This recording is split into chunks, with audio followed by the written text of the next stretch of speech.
for joining us via Zoom. As always, we'll start with introductions. Chip, we'll start with you and go right around. Chip Malcolm. Mary Gill. Mary Heather Noble. Jen Newcedar. Lindsay Huscott. Lorraine Morris. Suzanne Buck. Barbara Wilson. Peter Conlon. Mary Helene. Peter Burrow, Superintendent. Will Hatch, Technology Director. Great. And do we have any board members online? No. Okay.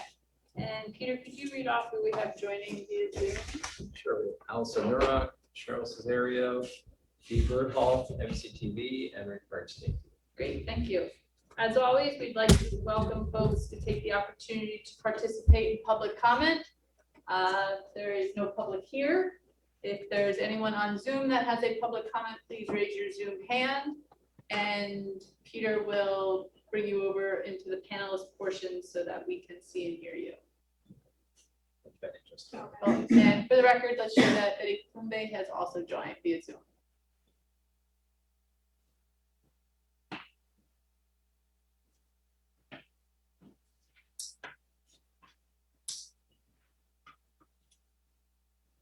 Okay, Allison Nura is here. I'm sorry, it's a little hard to hear. I couldn't hear if I was supposed to talk yet.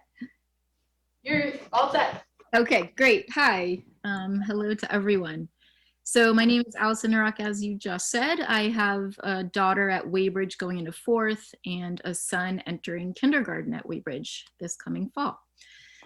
So my comment is, with the PCB contamination at Burlington High School and now the news that testing will be done at Ferrisburg School, I just wanted to know if there are any plans to test for PCBs and other contaminants at the schools in our ACSD. As I understand it, several schools were built at the time when PCBs were present in building materials, and the EPA refers specifically to schools built between 1950 and 1979 as being of concern.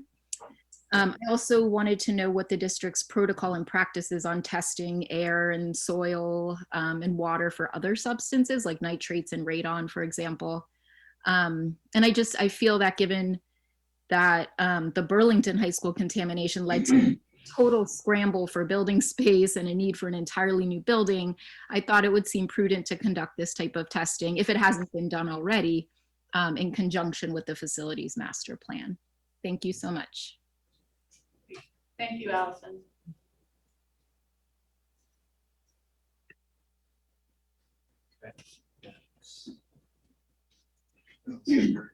Over.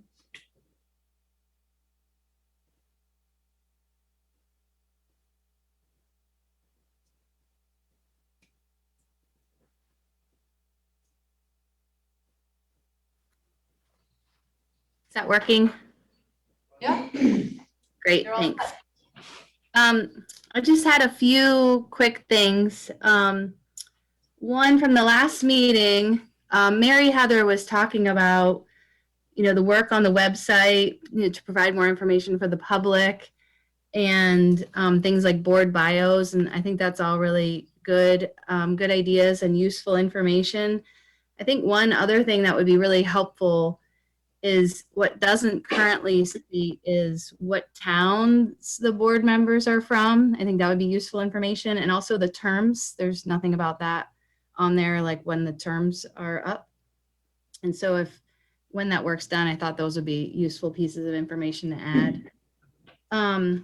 Secondly, so last time we heard from the Cornwall principal, and she mentioned that there were teachers who put together a lot of videos and slideshows of student projects over this past year and sent those to parents.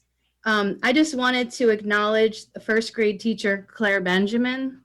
I think that she deserves an award. She's an outstanding teacher, and I think every parent in my child's class would agree with that. Now, you may recall that due to the 6th grade move this fall, that she's lost her position as the first grade teacher. And I'm glad the district had the sense to hire her as an interventionist in the school. But it's still a loss, I think, for the kindergartners who will be entering 1st grade this fall, because she is truly an amazing teacher. And I'll just add that my daughter's class is 9 students. We were told last summer at a porch meeting that class size doesn't matter, but I think that's a myth, and it's definitely not supported by the research. And again, I've mentioned this book before, but there's an entire book, Why Rural Schools Matter. This woman's life work is rural education. And so it definitely speaks otherwise. Claire's an amazing teacher, but she was able to give her time and attention to these students in a way that would be impossible in a class of 25. Vicki Wells mentioned last meeting about kids who slip behind and how that's magnified as time goes on. And she talked about support at the youngest level.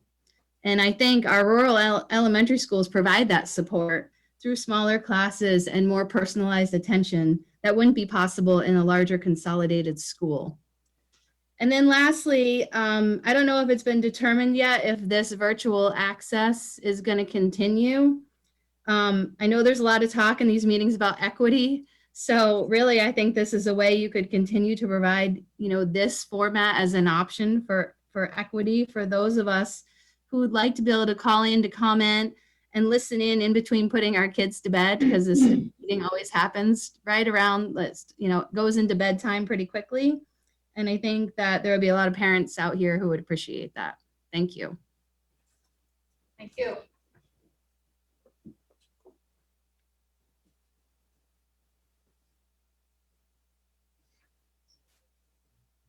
Okay, that's it. Great. Thank you all very much. Next on our agenda is approval of the minutes from June 14th. Can I get a motion to approve the minutes? Motion. Mary, second. I'll second. Second, Barb. Any comments, questions, or concerns on those? Great. All those in favor of approving minutes?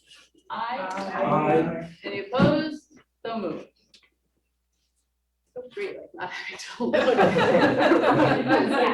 You have to say Zoom. Oh my God. That's awesome. Next on the agenda is to approve the ACSD bills. There was one set of bills that we read today, read by all three of us, Victoria, myself, and Laura. First one is the Gilton Fund, which was a $2,900 check written on that. And the second for the entire general fund were bills totaling $467,080.63. The bills were all reviewed and accepted to be paid, and I make a motion that we do that. I get a second? I'll second it. Barb? Any comments or concerns? All those in favor? Aye. Any opposed? So moved. Next up, for the superintendent. Great, thank you. We've got a fairly short list today. It's not a lot has happened since our last meeting. And, a lot of folks now are on vacation and well earned. A lot Well earned. had not had a break since before the pandemic. Last summer was such a different time. I was actually on break last week, and I was reflecting actually with my mother, talking about what it was like when I visited her last year at the same time. And she recalled that I was working from like 8 to 7 every day because we were so frantically in a planning stage right at this point, trying to figure out how we were going to get started next year. And it's just, we're in a really different place right now. So so grateful for that. First thing, just an update on Ripton and the work happening there. So there's a meeting scheduled on the 21st of July. And I believe we're going to be by that point, we'll have some kind of financial document, which our council will draft, probably in conjunction with Ripton. So we have some outstanding debt. If you all recall, there was debt that the district took on from Ripton School District when we unified. So we'll be talking, and I'm actually meeting with the 3 prospective board members this week to talk about kind of specifics and how we kind of move through that. We're not talking about a large sum of money. I think the outstanding debt for this I believe all of the solar project at the school is around 160,000 remaining of that debt. And I believe that's the only kind of big thing. There's copier leases. There's some logistical pieces that we'll have to talk about and figure out. But in terms of large outstanding debt, that's all that we've got to discuss. So I'll have an update probably after that meeting and subsequent meetings with council to determine how we kind of figure that out. So I don't foresee any major stumbling blocks with that. The final piece will then be in September, the designation of Ripton to a supervisory union, which is I think kind of the final piece of this puzzle. And then it's all the preparation that happens. The vote for the Ripton school board members is June 30th in Ripton, obviously. And they have 3 folks that are running. Another news item. So Logan, our new business manager, is starting on the 12th. So we're really excited. We've been talking about how we're going to welcome him as our new business manager. We've got lots of work obviously happening with year-end closing and everything else. So we're really excited to have him join us. We also have Nicole, as you know, who has already started and kind of like grabbed the baton from Vicky pretty quickly and started running. So it's going to be, I think this summer is going to be a time at the central office where we'll be doing a lot of work to look at our systems, to reevaluate, to kind of reestablish, as we've got a number of new employees. And these kinds of times, it's always an opportunity to look at things a little bit differently. So we'll definitely be doing that as we move into the next year. That's it. That's all I've got. One question regarding Ripton and the fact that the remaining 6 towns have to vote to accept the, I guess it's a financial agreement. Yeah. And from what I was hearing, that vote wouldn't occur maybe till town meeting day in 22. Is that true? That is something that we're looking into, and I think Ripton is looking into. So Ripton has been in contact, the town has been in contact with the state, and it's kind of going back and forth right now to determine when that would happen. It would seem that that's awfully late. Just because you want, if in fact it's a year from now when it all happens, almost like a year.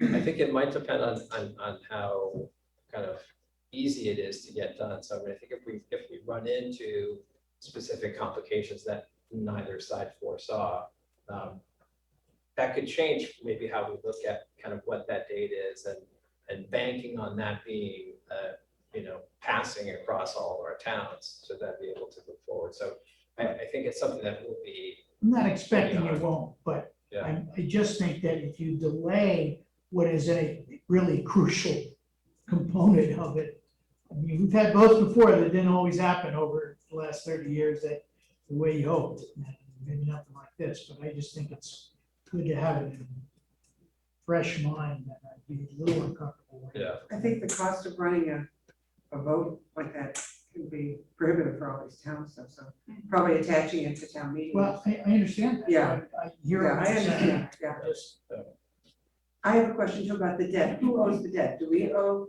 the debt for the solar panels, or do they owe? Right now, they are us, right? Right, So right now we do. okay, We took all of the debt was taken on by Right. ACSD when we merged.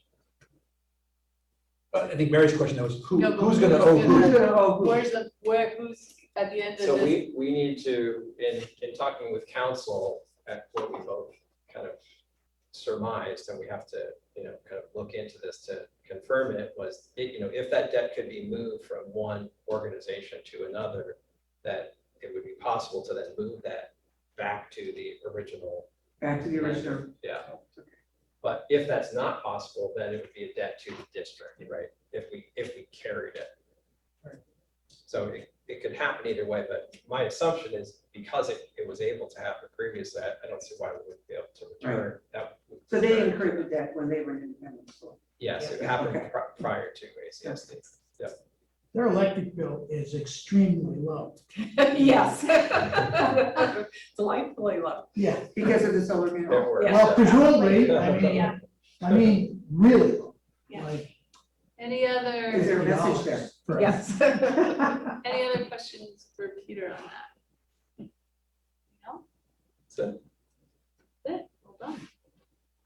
Next up, report of the board. First action is the tax anticipation notes. Peter, you gonna?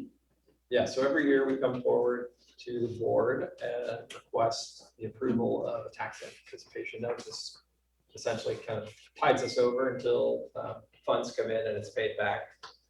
So this is standard operating procedure. We do have a motion that Suzanne has, you can see in the attachment. Suzanne Buck has a very formal I, Suzanne Buck letter, which you can see, followed by the other materials and the municipal line of credit. Great. So we have to vote on approving. Yeah. Suzanne, you want to do your motion? So I'm gonna move that we approve a $5,213,598 operating line of credit from the National Bank of Middlebury. Will be due no later than June 30th, 2022. The interest rate of 1.1%, and I move to authorize the treasurer, business manager, and assistant business manager to borrow against our line of credit as needed on behalf of the board. Second, Second. second by Bill. Any questions or comments on that? All those in favor? Aye. Aye. Any opposed? So moved. And I have signatures for you, Mary, and Suzanne. Before Great. you leave. Perfect. Next up, Mary Gill, security and cameras in the schools. Probably gonna turn this over to Will, but,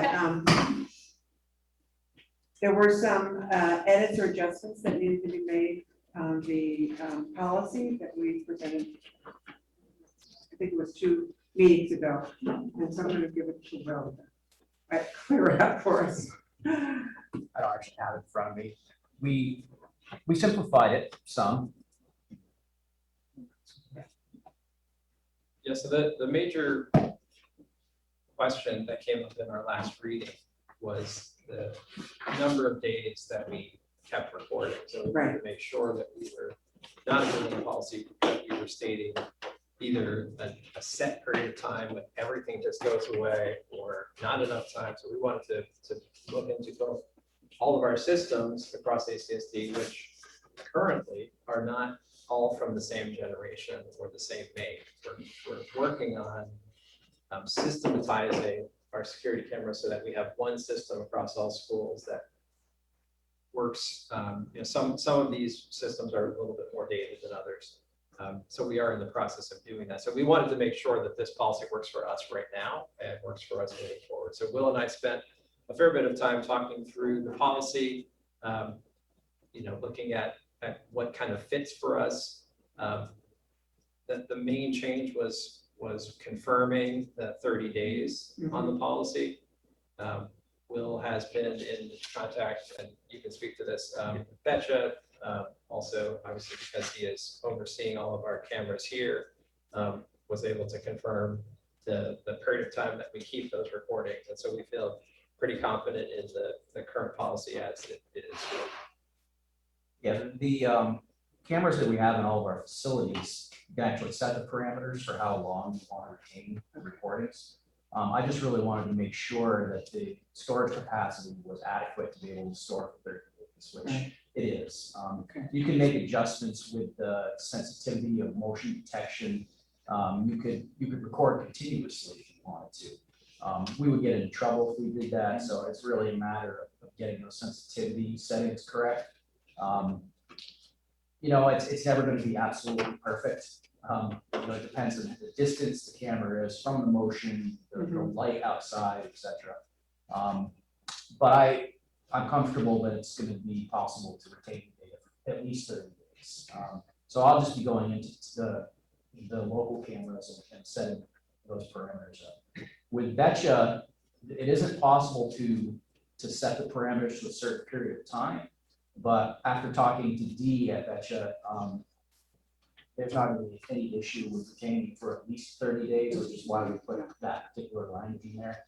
She checked several storage devices, and some of them were going back, longer than 30 days. It's really a matter of how long the root is, and you've got 500 gigabytes of storage, so it's not going to be an issue to retain for at least 30 days, which seems to be what other districts are doing based on what my research and talking with some other districts. So between those two things,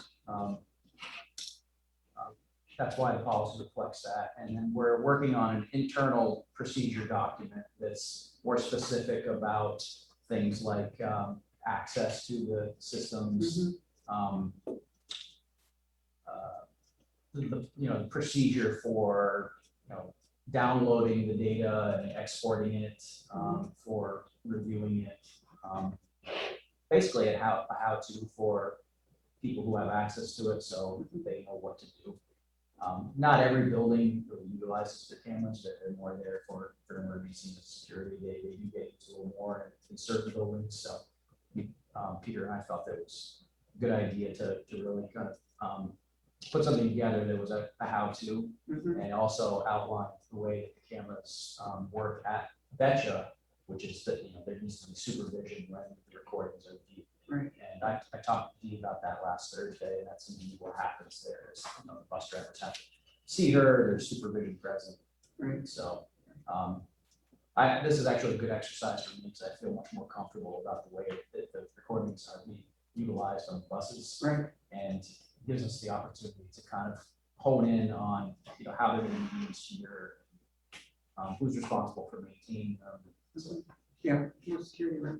Yeah. So are we also, the security cameras that are in the buildings, is it mostly external for outside, or is there filming going on in the hallways as well? Correct. There's none in classrooms, obviously, and but there are in all the hallways. Typically, if you go to a place like Ripon or Cornwall, they have 4 in the entire facility, whereas the high school's got 70, because of the size of the building. There's a mixture of indoors and outdoors near major entrances. So some of the schools like Ripon, there's basically one hallway, so you can cover a lot of it with just one camera. A lot of these cameras actually have multiple views possible. So they're 360 cameras. So you can get a panoramic view, you can get a dome view. We don't have all of those turned on because some of them aren't quite as useful. But they were put into place, especially in the elementary schools over the last couple of years by Royal Group in strategic locations. They determined were places where they were going to be able to capture the majority of the footage. It's really at the high school and the middle school where a lot of over cameras exist. All the elementary schools have a newer brand, and they're all the same brand.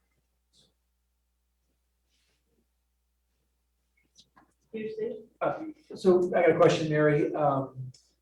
If we look at number 6 of the policy, my basic question is, does this exclude the ability to use these recordings for a criminal investigation, for example?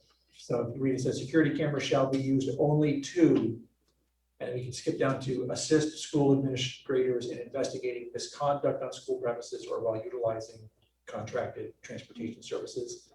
Doesn't necessarily say investigate criminal activity or assist the police. And I assume that that's covered, but I just was curious. Or if you were intentionally excluding that. No, I think when we were using the model policy from Vermont School Board Association, but they did not include transportation in there. Yeah. And so I think we were trying to adjust what the model policy was and then make sure that transportation was included. The language in 6, other than transportation, is mainly model policy for VSBA. Right. Okay. Right. Relative to how, I can envision that, 4 in an elementary school or 1 on a bus, but do we have, security cameras in the parking lot? Do we have security cameras at the football game on Friday night? I mean, as I said on the board meeting, the British always have one, seems in everywhere that a crime takes place, in whatever they do. But I mean, I need to have a better sense. I don't have any problem with policy, but it's not something any of us, I'm sure, have even thought about until the policy came, Right, exactly. as to the extensiveness of it. So I guess Yeah, it's typical, I would say nationally, it's typical to have a few cameras on the outside of a building. And then have cameras on the inside. So in hallways, as Will said, you don't have cameras in classrooms, you don't have cameras in bathrooms, but you do have cameras in open meeting places, in cafeterias, and hallways. That is, I would say, status quo across the country. Mhm. Generally, none of our buildings have great cameras outside the building where, oftentimes something happens and we try to find out what happened and it's too grainy, the camera's not pointing in the right direction. We don't invest in a kind of, we want to see every single blade of grass on the stadium, or, we don't go to that level. But it is helpful just in terms of, safety and security for schools for sure. Right. And I think if you look at when did this start happening across the country? When did schools start bringing in video cameras? It was when school violence started to increase. So if there's a student altercation in a hallway or something, and you're trying to determine how it started, who was involved, it might be. The administrator Something can go that would and look at the video, yep. I've seen that happen at high school on a couple different occasions. Yeah. To answer your question, Chip, the high school, there are cameras like on the parking poles in the parking lot facing out towards the parking lot. So if anything happened, with cars getting in an accident or something, it would likely be caught on that. There isn't, it's not so specific that it's pointing at the football field, No, all the nooks and crannies. we use that as whatever, but I just wanted the extensiveness of it, and I think. Yeah. In those smaller schools, it typically covers the entranceway, and that's what they're really looking for. So we wanted these things for it to be possible if there was an active shooter, for example, that you could monitor, from someplace where they were walking around the building. Right. But as far as really covering the parking lots real close and stuff, that's when it starts to get a little fuzzy. So Right. it's really for student safety inside the schools. Makes sense. Any other questions on that? Thank you for all the extra effort you put in this. It helps. It's very helpful to have that. So do we need to put a warning on it? So, Yeah. Okay. Ready to go. I propose we accept this policy for security cameras. Great. And then we'll warn it to, we have to warn No, it. we already. We warned it. We warned it. This was just edits, right? This is. Great, so we can approve tonight. Right. Great, so could I get a motion to approve? Motion to approve. I'll make a motion to approve. Okay. Great. Second, good. Any other questions or discussion? All those in favor? Aye. Any opposed? So moved. Great job to the policy team. Thank you for that. All right.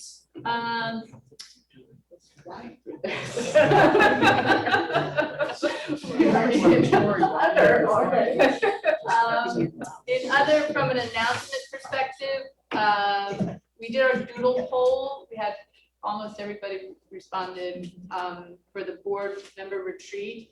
And the one that seemed to have the most availability, along with the August 19th date, is actually the second day that the teachers are back. So to have Peter doing a retreat the second day teachers are back, it's probably not ideal. So that left us with August 30th. So we're gonna send out, we'll have Sharon send out just to hold the date right now, from 1 to 6 p.m. And we'll figure out locations and agendas in the coming weeks. Thank you all for getting back on that doodle poll. We really appreciate it. Yes. Where will that be located? In Middlebury someplace? Yeah, we're not gonna, yeah, it'll be somewhere around here. Okay. Yeah, I have to pick my son up from school that day. So Okay. like, We'll definitely. I'll have to leave to go do that and get him. Cool, great. All right. Mary, will that, I am definitely out of town that day. Are we able to zoom in or participate that way? No, it's We can figure that out. All right.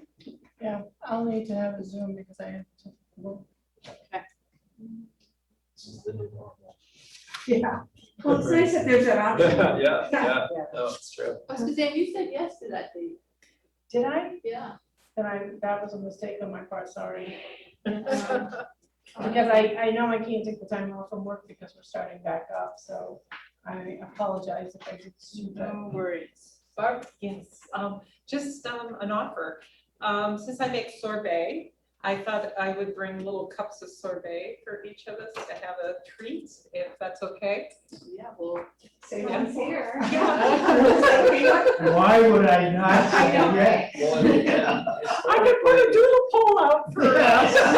What flavor you want? one of each. Historically, we've also had a meal involved with it too, so we could Yeah. coordinate that. Well, this could be the dessert. Yeah, that's what I'm thinking. Perfect. So more on that to come. Thank you all. We appreciate that. And Victoria's here, by the way, too, another great. on this phone. Victoria's participating today via phone. Now, I think have to have motion to go into executive session. Well, I had another item. Oh, you have another. Well, just to follow up on one of the comments made during public comment. We have done radon testing in the district, right? And we have now also done It's lead testing. becoming a requirement. Yeah. Right on. Yeah, but we did it a few years ago. Yeah. So those are sort of two things that have been out there to test, that have been tested for already. I should know how we left things in terms of, I think PCVs are voluntary for the first year, is that? I believe it left, I'm also fuzzy a little bit in Yeah, terms of I where should the know. legislature left this. Yeah. I believe they're going to be required. They're coming. This Yes, is what I yeah, recollect. I'll check. I think that's something that we can respond to and then post online for public comment. Yeah, no, I just Yeah. wanted the board to be aware that we have done some of this stuff already. Bruce would have all the details on this. Yeah. Any other announcements? Yes, Mary. I guess, just thank you to those who have submitted board bios and pictures. And just a reminder, please do that. And don't worry about getting the wording perfect, the communication. Massage that and make it look all consistent. So we just are looking for the information that we requested. So Give us a deadline. the deadline was Friday. Oh, gosh. Sorry, but I purposely kind of gave a quick headline so that we could give you a reminder today and. So, I can also send out an So email. how many others did? There's no need to just- get. No shame. No shame. Just remind off the career center. No shame. It's amazing. Yeah, honestly, I mean, even if you do want to direct us somewhere just where we can grab some info, I just want to make sure that we've got, good information for folks to put names and faces with emails and just remind folks that we're part of the community and we're people with jobs and kids in the system and. So can we, based on the public comment, I thought that was a good idea to put the term. Yes, I think that would be helpful, actually. Do you need us to resubmit that? Sharon has it. Yeah. Right? Oh, Actually, yeah. Yeah, it just Sharon means actually Tom has those President is details there. about, like, Yeah, she'll have all that. Awesome. we'll The town definitely is already do that. covered. Yes, yes, definitely, so. I have one Yes. other too. Have we heard anything from, Mr. Campbell about the student reps? I know he was searching for some. We have, I talked to him this morning. I think we should talk to him and then make the announcement at the next meeting. Okay, Because I don't think the student has been contacted, so I just want to. okay, no, we don't want to preempt. He told me, That's always awkward. he gave me a name of someone, when I checked in with him today, he said, I'd like to recommend this Okay, student, but I would like to contact the student first and then. Yeah. great, okay. Did both of our students graduate? Just one. Just one, So we still have one. Yeah. Henry, yeah. Great. Any other announcements? And I guess I would just add to the communication. So we do have some of the updates that I talked about at the last board meeting have been completed. And so go to the website, they're live. If you see anything that looks wrong or, have a question about it, please just circle back and let me know. Perfect. Thank you for all the work, everyone. Right, now I think we need a motion to go into executive All session. right, I'd like to make a motion to go into executive session for the purpose of discussing union negotiations. Second.